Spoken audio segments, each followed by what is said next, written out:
Cook with Comali season 7ஓட semifinal நடந்து முடிஞ்சிடுச்சு. செமிஃபைனல்ல மொத்தம் 6 குக்கு போட்டி போட்டாங்க.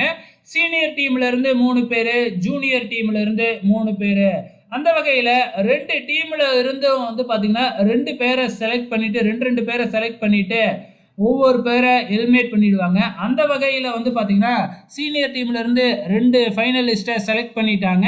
அது யாரு அப்படின்னு பாத்தீங்கன்னா உமேர் மற்றும் சபானா. அதே மாதிரி சீனியர் டீம்ல இருந்து பாபா பாஸ்கர் எலிமினேட் ஆயிட்டாப்ல. மீதி இருக்கிறது அவர் மட்டும்தான். அதுக்கப்புறம் வந்து பாத்தீங்கன்னா ஜூனியர் டீம்ல இருந்து ஃபைனலிஸ்டா யார் தேர்ந்தெடுத்தாங்க அப்படின்னு பாத்தீங்கன்னா நம்ம சம்யுக்தாவும் சித்துவையும் தேர்ந்தெடுத்துட்டாங்க. ஸோ மீதி இருக்கிறது நம்ம அரவிந்த் தான். ஸோ அரவிந்த் அண்ட் சங்கீதா வந்து பாத்தீங்கன்னா செமிஃபைனல்ல எலிமினேட் ஆயிட்டாங்க. ஆக மொத்தத்தில் இந்த வாரம் 2 எலிமினேஷன்.